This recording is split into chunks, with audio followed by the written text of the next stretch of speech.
Assalamualaikum warahmatullahi wabarakatuh. Boleh cikgu perkenalkan diri sikit? Waalaikumsalam warahmatullahi wabarakatuh. Saya Cikgu Laili, Cikgu Nur Laili binti Abdul Wahab. Saya mengajar di Sekolah Kebangsaan Taman Jaya 1. Baru berpindah ke sekolah ini pada tahun 2023 bulan 12.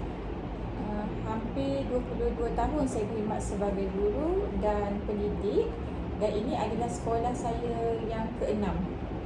Saya mengajar di sekolah ini hampir 2 tahun, tetapi dalam subjek pendidikan seni visual, saya mengajar di sekolah ini dalam 1 tahun 6 bulan.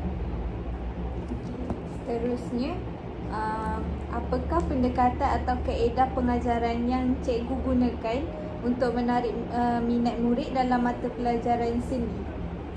Pendekatan yang saya gunakan untuk menarik minat murid pada setiap kelas yang saya hadir adalah berasaskan, yang pertama berasaskan projek, dan yang kedua adalah berasaskan bahan.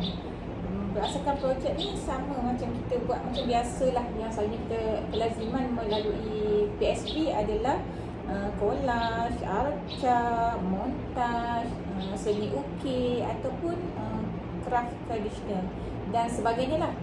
Ini antara yang saya sebutkan. Dan apabila kita pergi kepada bahan, yang berasaskan bahan adalah lebih kepada warna yang kita gunakan, beberapa warna lah, contohnya warna air, warna pensel warna, ataupun bahan kita semula yang kita guna pakai dan jadikan benda tu bahan seni. Apabila sedikit saya tambah, apabila bahan-bahan yang telah dihasilkan itu hasilnya kita akan masukkan kepada galeri seni mini di sekolah. Seterusnya, apakah cabaran utama yang cikgu hadapi semasa mengajar subjek seni, terutama kepada murid tahap 1 atau murid yang kurang minat?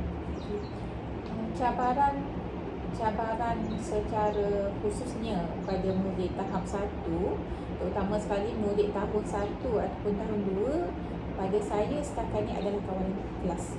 Kawalan kelas yang perlu pada perapian kawalan kelas lebih tumpu kepada pelajar ataupun murid agar lebih teratur, tersusun.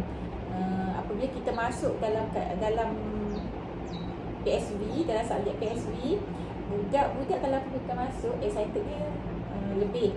Jadi dia menggunakan bahan-bahan tanpa sukatan. Kita sekarang ni kita nak masuk ke subjek PSV. Yang pertama sekali kita ajar murid supaya jangan membazir. Penggunaan bahan, penggunaan kertas, penggunaan segala bagai yang berkaitan dengan PSV adalah secara berhemah. Kita tak nak dengan keseronokan excited dia menggunakan barang PSV, nak ber-PSV, nak berkarya, tapi diabaikan tanggungjawab dia sebagai murid yang perlu juga dia menjaga bahan-bahan tersebut. Kemudian susun atur bahan yang digunakan, kaedah yang digunakan ataupun teknik penggunaan bahan-bahan tersebut di dalam kelas. Seterusnya, bagaimana cikgu melihat peranan pendidikan seni visual dalam perkembangan kreativiti dan sasian murid di sekolah rendah? Bagi saya dapat lihat yang pertama sekali antaranya adalah pertama merangsang imajinasi dan daya cipta murid melalui pelbagai aktiviti seni yang kita pamerkan, yang kita ajar.